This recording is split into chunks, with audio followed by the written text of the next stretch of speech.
Bom dia, boa tarde, boa noite, pessoas queridas que me seguem aqui no meu canal. Que alegria poder dar continuidade ao nosso projeto, ao Torpedo 365. Muito feliz por estar aqui. Hoje, Torpedo 163, 163. Já há 163 dias estamos caminhando juntos, caminhando com o Senhor Deus, nesse projeto abençoado, levando uma palavra de conforto, de alegria, de motivação para você. Gratidão a você que já é inscrito aí no meu canal, você que curte os meus vídeos, que compartilha, que deixa o seu comentário, que deixa o seu like, que acionou aí o sininho de notificações para que seja avisado toda vez quando tem vídeo novo. Isso ajuda o canal a crescer. Já estamos com mais de 3.920 inscritos. Estamos caminhando rapidamente para os 4.000 inscritos no canal. Que alegria, que bom. Gratidão profunda a você. Hoje o Torpedo 163, nós vamos refletir no capítulo 8 de Mateus, a partir do versículo 28. Capítulo 8, versículo 28 em diante. Tendo ele chegado à outra margem, a terra dos Gadarenos, vieram-lhe ao encontro 2 endemoniados, saindo dentre os sepulcros e a tal ponto furiosos que ninguém podia passar por aquele caminho. E eis que gritaram: que temos nós contigo, Filho de Deus? Vieste aqui atormentar-nos antes do tempo? Ora, andava pastando não longe deles uma grande manada de porcos. Então os demônios lhe rogavam: se nos esperes, manda-nos para a manada de porcos. Pois ide, ordenou-lhes Jesus. E eles, saindo, passaram para os porcos. E eis que toda a manada se precipitou, despenhadeiro abaixo, para dentro do mar, e nas águas pereceram. Fugiram os porqueiros e, chegando à cidade, contaram todas essas coisas e o que acontecera aos endemoniados. Então a cidade toda saiu para encontrar-se com Jesus. E vendo-o, lhe rogaram que se retirasse da terra deles. Esse relato nos traz muitas lições, muitas coisas, muitos aprendizados nós podemos ter aqui através desse relato. A primeira coisa que eu gostaria de refletir com vocês é assim: tem muita gente que não acredita nessa história de pessoas ficarem possessas por um espírito maligno. E existem pelo menos 2 maneiras que a pessoa pode ficar possessa pelo espírito maligno. Uma delas é quando a pessoa fica inconsciente daquilo que está fazendo, ela não lembra de nada daquilo que está acontecendo. E infelizmente eu asseguro para vocês que eu já tive experiência de ver uma pessoa assim. E no outro dia eu pude contar para ela tudo o que aconteceu e ela realmente não se lembrava de nada. A outra forma é quando o inimigo de Deus toma conta da pessoa e ela fala e faz coisas das quais ela está consciente, mas ela não tem noção do mal que ela está fazendo. Ela sabe o que ela está fazendo, ela tem consciência das palavras que elas falam, mas elas não têm noção do quanto aquilo é mal, ou seja, ela pensa que está fazendo um bem.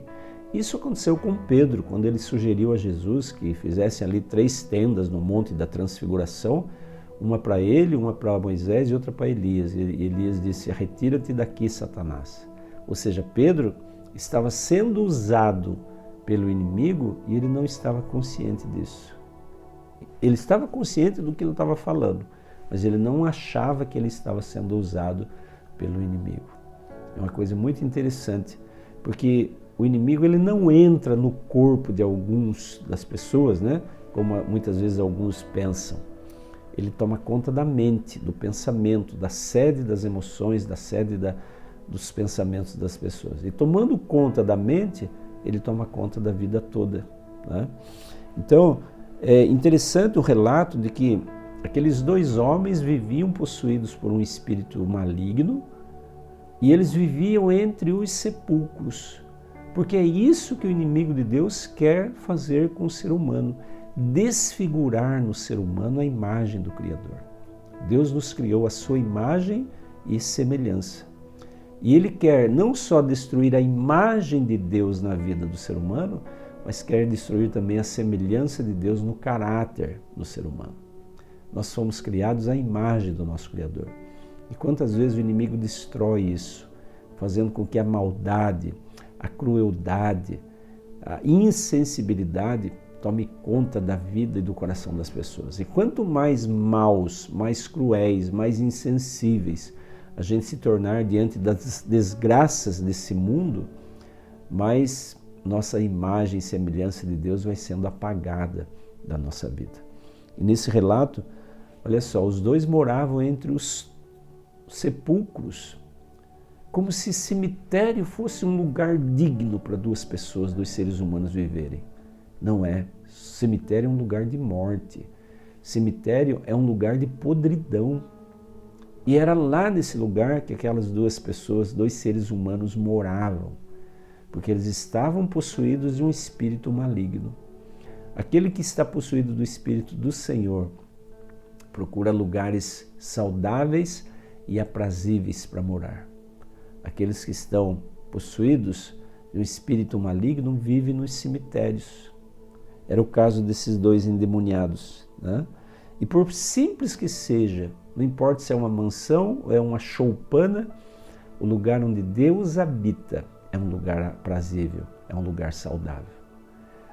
Na simplicidade ou na riqueza, Deus habitando torna o lugar um lugar saudável.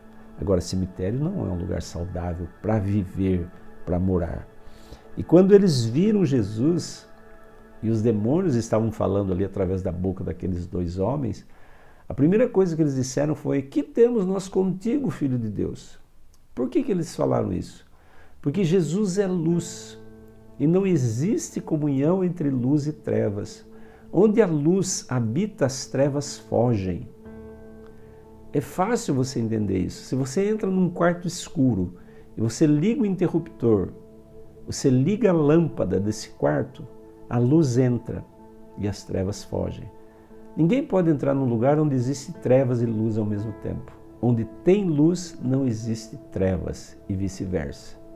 Então, onde Jesus está, os demônios fogem.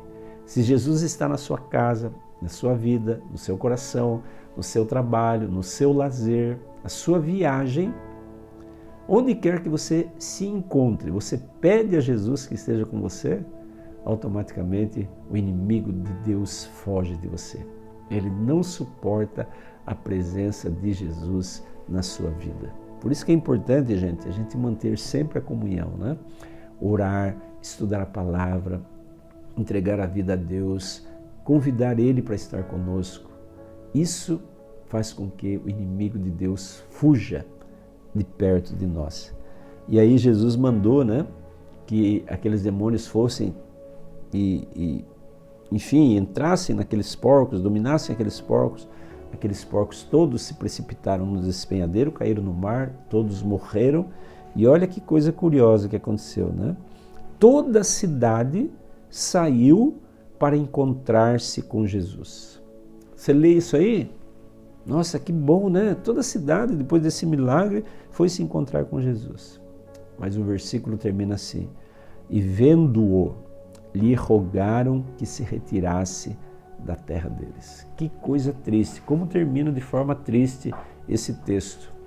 Ao invés de eles irem a Jesus com aquela sede de aprender, gente, olha que milagre que aconteceu, esse homem é o Filho de Deus, ele faz milagre, ele expulsou demônios.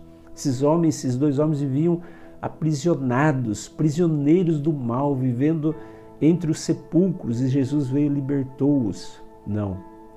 Eles foram pedir que Jesus se retirasse do meio deles. Sabe por quê?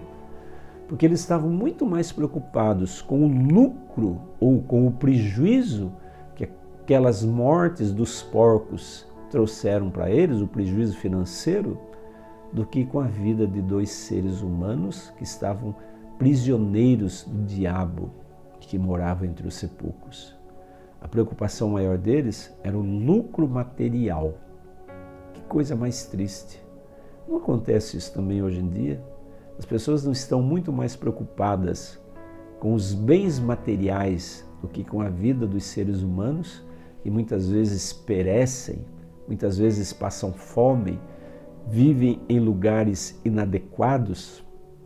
Quantas vezes nós vemos cenas e mais cenas de pessoas que não se preocupam com a vida do próximo, mas apenas com o lucro material.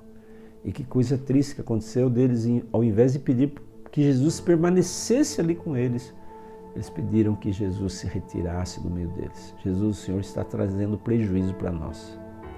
Jesus, vai embora daqui. A gente não quer ter mais prejuízo. Se o Senhor começar a libertar todo mundo e mandar o maligno ir para os porcos, imagina o tamanho do prejuízo que nós vamos ter. Então, retira-te daqui, Jesus. Que triste. Tem muitas pessoas que, através dos seus atos, estão pedindo que Jesus se retire da vida deles. Infelizmente. Agora, a lição e o torpedo que eu quero deixar para você hoje é: não existe comunhão entre luz e trevas. Se você rogar a Jesus todos os dias, Senhor, vem comigo, vem para o meu trabalho comigo, vem morar aqui na minha casa, vem santificar minha família, vem habitar no coração de todos nós, acompanhe os meus filhos até a escola, acompanhe a mim até o meu trabalho, se comigo na minha profissão, no desempenho da minha atividade profissional. Senhor, esteja comigo. Esse pedido faz com que toda e qualquer treva seja expulsa da sua vida, porque onde mora a luz, as trevas não podem habitar. Então fique com esse torpedo aí para a sua vida, para o seu coração, e peça hoje, mais uma vez, para Jesus habitar com você, habitar na sua casa, habitar na sua família, habitar no seu coração. Que Deus abençoe grandemente você. Amanhã eu volto com o torpedo 164. Fique com Deus então, e até lá, um beijo grande no seu coração. E amanhã a gente se vê aqui de novo no meu canal. Abraço. Tchau, tchau.